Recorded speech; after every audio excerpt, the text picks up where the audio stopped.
Technology Dausa से civil engineering department. आज हम स्ट्रक्चर एनालिसिस का जो एक लास्ट पार्ट है डायनेमिक्स ऑफ स्ट्रक्चर, जिसमें अपन ने पढ़ा था कुछ रिलेशंस पढ़े थे।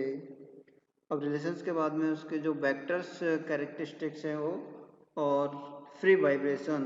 अब फ्री वाइब्रेशन क्या होता है, जैसे कि आप कोई भी बॉडी है, कोई भी स्ट्रक्चर बॉडी है जिस पर आपने जो एक्सटर्नल लोड अप्लाइड किया है, यानी कि उसको इनिशियली एक्साइटेशन आपने नहीं दिया, वहाँ पर आपका इनिशियली जो अप्लाइड फोर्स है वो क्या है, आपका जीरो है, तो वो आपका क्या कहलाता है, free vibration.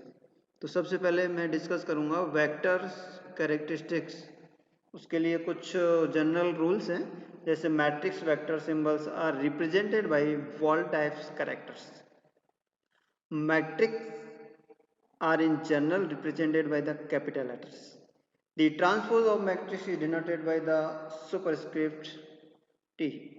The complex conjugate is denoted by the superscript.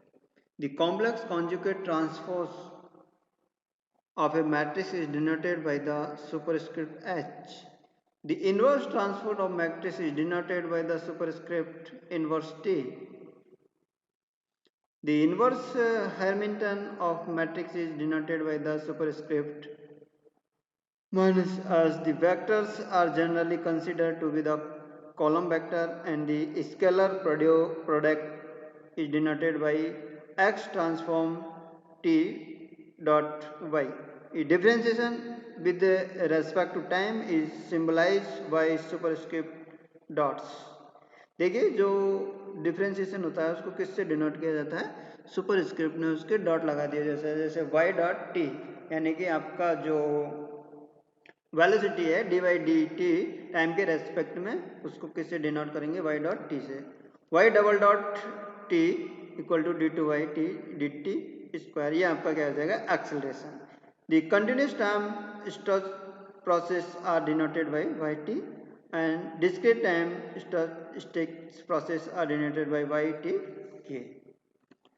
Some scalar quantities जैसे नेचुरल फ्रिक्वेंसी है आपकी स्केलर होती है, एफ से डिनोट की जाती है। Delta date this the direct Karonkar delta function, and m is the state space dimension, n is the order of differential equation system, capital N number of data point of a single channel, NA order of the auto regressive matrix polynomial AQ, NB order of the moving average matrix polynomial VQ, and some other examples are so below, जैसे P आपका number of output channels, T is the sampling interval। Next आपका vectors and matrix is the transition matrix discrete time state matrix. A कोष्टक q the autoregressive matrix polynomial, and a subscript i is the ith autoregressive coefficient matrix. B is the stochastic input matrix. V कोष्टक Q is the moving average matrix polynomial as a noise free case। V subscript में I is the ith moving average of coefficient matrix, and C is the observation matrix and output matrix। Next is the viscous damping matrix of the second order continuous time system। तो ये आपके क्या थे, कुछ जो vectors और scalar quantities हैं उसके जो डिनोटेशन साइन थे। The next है आपका CI is the ith moving average coefficient matrix, and the D is the director matrix, the F is the continuous time state matrix, H dot impulse response function, H dot transfer function, capital I identify matrix, and the K is the stiffness matrix of the second order continuous time system. Capital K is the Kalman-Gaines matrix. Capital M is the diagonal mass matrix of a second order matrix in continuous time system.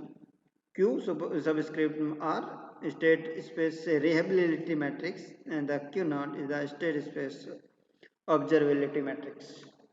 Now some identify systems characters such as theta is equal to model parameter vector, theta cap n is equal to vector of estimated model parameter based on n sample, theta subscript 0 is the true model parameter vector, phi dot it is the regression vector formed by the lagged measurement, phi dot is the matrix formed by the phi into I p कोष्ठक theta subscript n is the covariance matrix of the estimated parameter vector theta. अब अपन discuss करते हैं undamped free vibration. Undamped free vibration यानी कि आपकी damping condition क्या हो जाएगी, जीरो डैम्पिंग। आपका जो विस्कस फोर्स है वो आपका क्या हो रहा है, जीरो। विस्कस में भी आपके को एक तो होता है कूलम विस्कस और एक होती है आपके कूलम विस्कस और एक damping viscous. The motion of a linear single degree of freedom system is idealized one story frame or mass spring damper system subjected to a external load. PT is the governed by 0. Then differentiation equation governing free vibration of the system. मैंने बताया था कि आपके जहाँ भी external force PT की value आपकी क्या हो रही है टाइम के रेस्पेक्ट में, इनिशियली में आपके क्या है, जीरो है, तो उसमें आपके जो डिफरेंशिएशन इक्वेशन बनेगी m u double dot plus k u equal to zero. The free vibration is initiate by disturbing the system force its static equilibrium position by the imparting the mass some displacement u।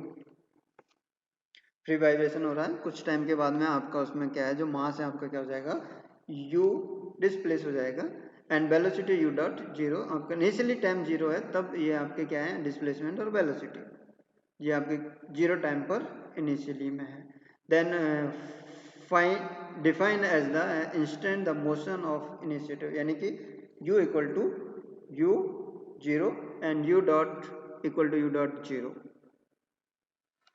These initially condition of the solution of the homogeneous differentiation equation is obtained by standard method। जो आपके homogeneous equation है ये वाली M u double dot के u equal to zero, इसका आप क्या करेंगे, डिफरेंशिएशन इक्वेशन से वहां से इसको सॉल्व करेंगे। तो सॉल्व करने पर आपका जो फंक्शन बनेगा यू टू सी आई और पी आई की फॉर्म में, तो u two equal to u naught cos omega t plus u dot zero upon omega n into sine omega n T.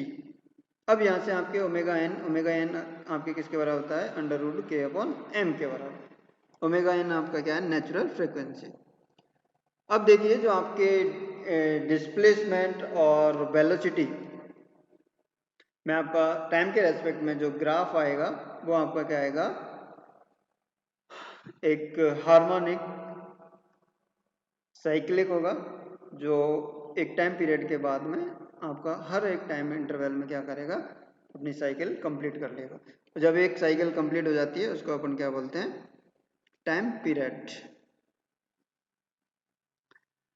It is so the system undergoes vibration, motion about its static equilibrium, then u equal to 0.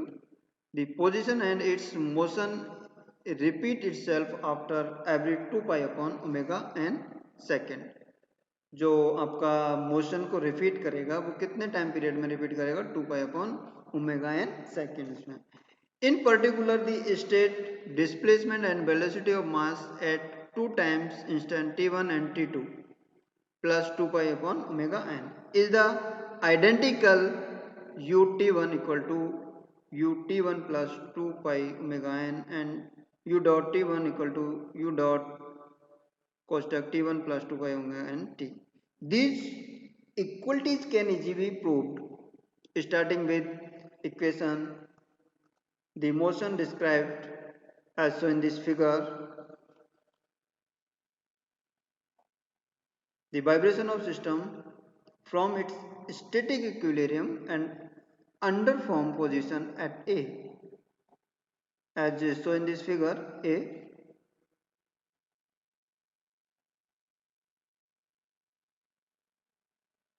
the position ABCDE of displacement time curve described one cycle of free vibration of system from its static equilibrium position A, the mass moved to right reach its maximum position and displacement u naught at v, at which time the velocity is 0 and the displacement begin to decrease and the mass return back to equilibrium position C, at which time the velocity is maximum and hence the next body is displaced in the right side by u naught.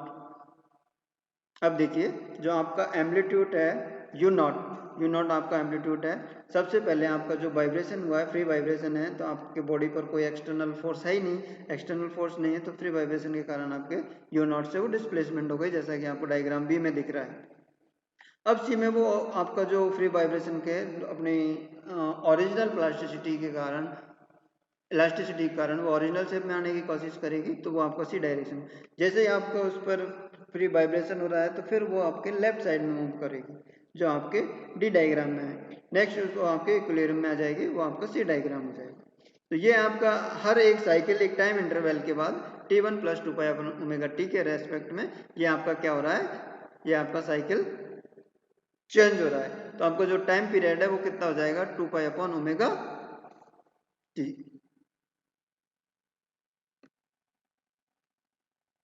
The time required for the undamped system to complete one cycle of free vibration is the natural period of the vibration। तो आपका जो undamped system के अंदर एक पूरा cycle complete कर लेता है, जितने टाइम लगता है उसे अपन क्या बोलते हैं, natural period of the vibration, which we denoted by Tn in unit second। It is related to the natural circular frequency of vibration omega n, its unit of radius पर सेकेंड्स। जो आपकी natural frequency होती है उसकी unit क्या होती है, radian per second. As in this equation Tn equal to 2 pi upon omega n, as a system executes 1 upon Tn cycles in 1 second, this natural cycle frequency of vibration is denoted by, जो आपकी natural frequency है ये आपके ऊपर क्या थी omega n, circular frequency, natural circular frequency है। अब नेक्स्ट है आपकी जो Fn, वो आपके होते हैं नेचुरल साइक्लिक फ्रीक्वेंसी, इसको आप किससे डिनोट करोगे, Fn से, और ये आपके क्या होती है टाइम पीरियड के, जो नेचुरली टाइम पीरियड है वाइब्रेशन के उसके इनवर्सली होती है। तो Fn equal to 1 upon Tn। The unit of Fn is are hertz cycle per seconds। Fn is obviously related to omega n through the Fn equal to omega n upon 2 pi।